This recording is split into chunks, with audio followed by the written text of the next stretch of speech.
कवि दिनेश जी जैन साहब जो हम सबके लिए आदरणीय हैं कि अध्यापक है, युग निर्माता, छात्र राष्ट्र के भाग्य विधाता, उन सुनहरे भविष्य का निर्माण करने वाले सम्मान्य कवि दिनेश जी जैन साहब टोडा रायसी की धरती से हमारे बीच में हैं। वो पधारे और हम सबके बीच में आज की काव्य वंदना का शुभारंभ करें। नोहटा ऐसी पावन भूमि को मैं प्रणाम करता हूं। हमारे बीच गुरुदेव विराजमान हैं, इनको दिल की गहराइयों से प्रणाम करता हूं।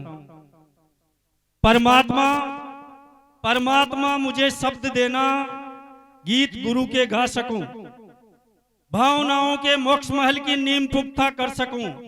भावनाएं तो बहुत है, शब्द दे पाता नहीं, लेकिन तेरे दरबार से खाली कोई जाता नहीं, लेकिन तेरे दरबार से खाली कोई जाता नहीं।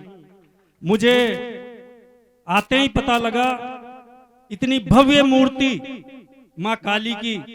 आप सब भाग्यशाली हैं जो ऐसी कड़ाके की ठंड में ऐसे पावन कार्य में आप यहाँ विराजमान हैं। मैं आपके माता पिता के त्याग को प्रणाम करता हूं कि उन्होंने ऐसी संतानों को जन्म दिया है जो पवित्र कार्यों में जरूर आते हैं। आपकी माता पिता की छवि को प्रणाम करता हूं क्योंकि आपने ऐसे व्यक्तियों को जन्म दिया है जो अच्छे कार्यों में जरूर आते हैं। बोलो बजरंग बली की। महावीर का मैं कहता है मन का मेल मिटा डालो, और महावीर का हा कहता है हाय किसी की मत पालो, और महावीर का वी कहता है बनो वीतरागी न्यारे, और महावीर का रे कहता है रमे हृदय में प्रभु प्यारे। जिस व्यक्ति के हृदय में राम है समझ लो वो धर्मात्मा है। जो व्यक्ति राम राम करने से ही नजरें फिराता है समझ लो वो व्यक्ति इंसान नहीं है, उसमें पशुता है। हमारा धर्म है, हम हिंदू संस्कृति के लोग हैं, भारतीय परंपरा के लोग हैं। कोई भी मिले उससे अभिवादन जरूर करो, राम राम कहो, जय श्री राम कहो, राधे राधे कहो, कुछ तो कहो। सब कुछ अपने बच्चों के लिए माता पिता करते हैं, आपके लिए भी करते हैं। आप भी अभी बच्चे हो, कल माता पिता बनोगे, तो जब तक माता पिता बनोगे तब समझदारी आएगी। तो मैं सीधा सीधा आपसे जुड़ता हूं, जिसने तुमको जन्म दिया है उसका कर्ज चुका देना, जिसने तुमको दूध पिलाया पानी उसे पिला देना। बहुत सुंदर। जीवन के पहले कदमों में जिसने कदम बढ़ाए थे, पग पग धरती पर रखना जिसने तुम्हें सिखाया था, अपने सांसों की गर्मी से जिसने तुमको पाला था, अपने आंचल के आंगन में जिसने तुम्हें खिलाया था। भूल गए खुद के सब सपने, तुमको सपन बना डाला, तुमको ही बस सजा सजा के अपना ख्वाब बना डाला। ईश्वर के ये रूप पिता माता ही समझो धरती पर, इनसे बढ़कर नहीं देवता कोई यहाँ है धरती पर। इनसे घर में रौनक होती, घर इनसे घर लगता है, हरा भरा संसार इन्हीं से घर भी सुंदर लगता है। धरती सा आधार इन्हीं से आसमान सी छाया है, माँ की ममता से तो बढ़कर नहीं दूसरी माया है। ममता का नहीं कोई समुंदर दुनिया में इस धरती पर, इनसे बढ़कर नहीं देवता कोई यहाँ है धरती पर। इनसे घर में रौनक होती, घर इनसे घर लगता है, हरा भरा संसार इन्हीं से घर भी सुंदर लगता है।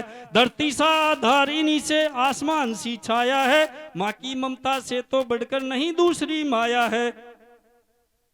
इनकी नहीं कोई तमन्ना हीरे चांदी सोने की, इनकी नहीं कोई मांग है नए कपड़ों की जोड़ी की। जितना जीने को खाना है उतना खाना खा पाते, रोज नहीं पकवान मांगते फीका पतला खा पाते।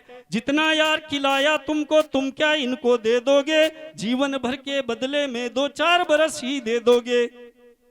आज क्या स्थितियां हो गई है, आज जवानी भटक गई है कामुकता की मंडी में, संस्कार संवेदनता भी उलझ गए पगडंडी में। अरे जवानी कामुकता में बूढ़ों को सब भूल गए, अपने बच्चों के चक्कर में माता पिता को भूल गए।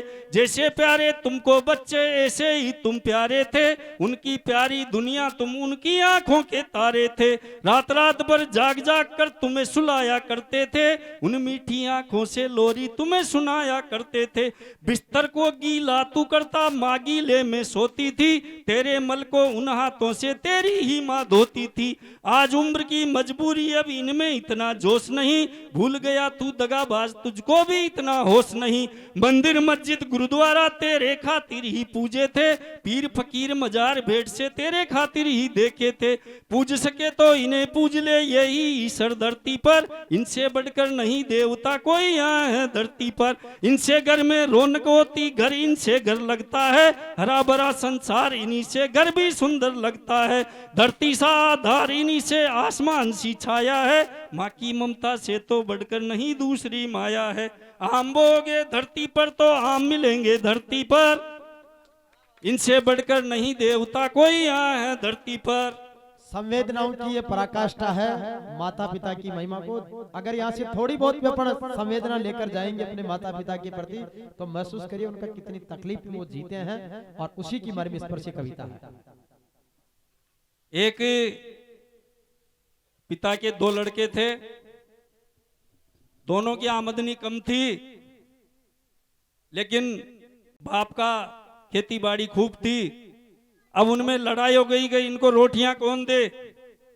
15 दिन तो एक के यहाँ, 15 दिन दूसरे के यहाँ, ऐसा गांव के पटेल समझौता करा गए। 15 दिन एक के यहाँ रहा, 15 दिन दूसरे के, 1 महीना 31वां आ गया, अब बेचारा भूखा ही रहा। ये जमाना है। इसलिए मैं कहता हूं कि मत दो इनको शिक्षा चांद सितारे छू लेने की, मत दो इनको शिक्षा चांद सितारे छू लेने की। चांद सितारे छूकर छू मंतर हो जाएंगे। इनको शिक्षा दो मिट्टी को छू लेने की, मिट्टी को छुएंगे और सच्चे रिश्ते निभाएंगे। लोग बच्चों को पढ़ा लेते हैं, और अमेरिका गया साहब बच्चा, वहां इंजीनियर है, ब्राजील गया, और पीछे माता पिता मर जाते हैं, कमरे में उनका कंकाल मिलता है।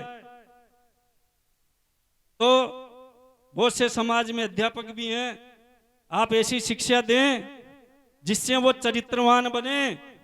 3 औरतें पनघट पे बातें कर रही थी, मेरा लड़का इंजीनियर है, एक कर रही थी मेरा डॉक्टर है। अब एक कुछ नहीं था बेचारा, ऐसे ही घर पे ही काम करता था। तो संयोग से वो लड़के भी आ गए। एक इंजीनियर साहब आए जो कार में बैठ के, और वो महिला बताए देखो मेरा लड़का कार में जा रहा है, खट कार से चला गया। एक डॉक्टर साहब आए जो मोटरसाइकिल पे, वो देखो ये मेरा लड़का डॉक्टर है। अब तीसरा आया जो कुछ नहीं था, वो साइकिल चला के आ रहा था, उसने देखा माँ पनघट पे 2 घड़े लेके आ रही है, रुका और एक घड़े को साइकिल पे रखा और उसकी मदद की। और अब बताओ बड़ा कौन है? तो डॉक्टर और इंजीनियर और ये बड़े बड़े बनने से बड़े नहीं होते हैं। बड़ा वो है जिसके दिल में राम है, हरि राम है। अरे ताली बजाओ ऐसे प्रबुद्ध जनों के लिए जो समाज सेवा का भी काम करते हैं। आज तो एक दूसरे से पड़ोसी बोलना ही पसंद नहीं करता। आधे लोगों के तो झगड़े होते हैं, ये नाली न मारी तरफ क्यों खाड़ दी, यो कजोड़ो अड्डी क्यों पटक दियो, या रोड़ी अड्डी क्यों पटके चे। मतलब दिल में जगह ही नहीं है लोगों की। पहले किसी के मान लो भैंस दूध नहीं देती तो दूसरा पड़ोसी भाई इके दूध ओलो जो ये दे दे, ऐसे करते थे। छाछ एक दूसरे से ले लेते। आज तो मान और अभिमान, पहले होता था स्वाभिमान। तो अपने को ऐसा नहीं करना चाहिए, अपने को हिल मिल के रहना चाहिए। तो पहले क्या था और अब क्या है, मैं एक छोटी सी कविता गाऊं की। मेरे गांव की चौपालों पर अब वो जमघट नहीं रहा, मेरे गांव की चौपालों पर अब वो जमघट नहीं रहा, ना वो लोग रहे ना चौपाले, न पहले सा वो गांव रहा। मेरे गांव की चौपालों पर अब वो जमघट नहीं रहा, ना वो लोग रहे ना चौपाले, न पहले सा वो गांव रहा। वो पगडंडी नहीं रही जो खेतों तक वो जाती थी, न खेत रहे खलियान रहे न पहले सा वो धान रहा, न खेत रहे खलियान रहे न पहले सा वो धान रहा। मेरे गांव की चौपालों पर अब वो जमघट नहीं रहा, ना वो लोग रहे ना चौपाले, न पहले सा वो गांव रहा।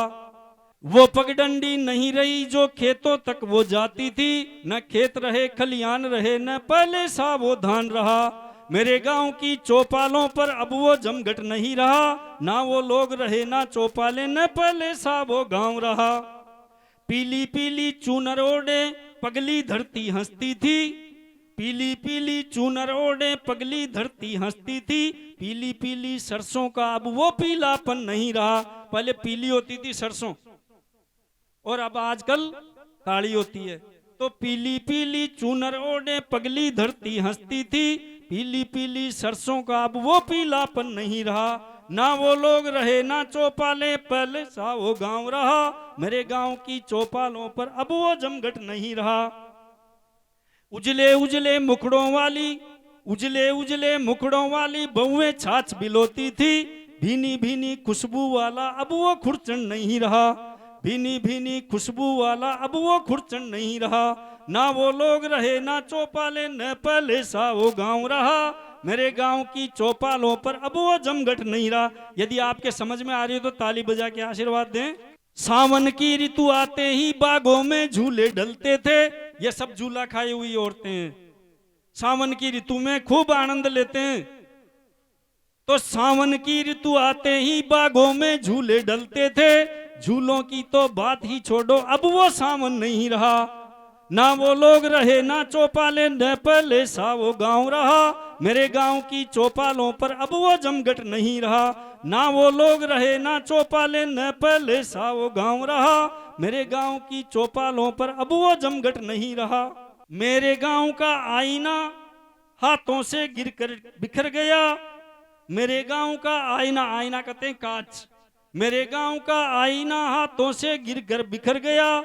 सब कुछ टूटा मेरे गांव का कुछ भी बाकी नहीं रहा, सब कुछ टूटा मेरे गांव का कुछ भी बाकी नहीं रहा। ना वो लोग रहे ना चौपाले न पहले सा वो गांव रहा। मेरे गांव की चौपालों पर अब वो जमघट नहीं रहा।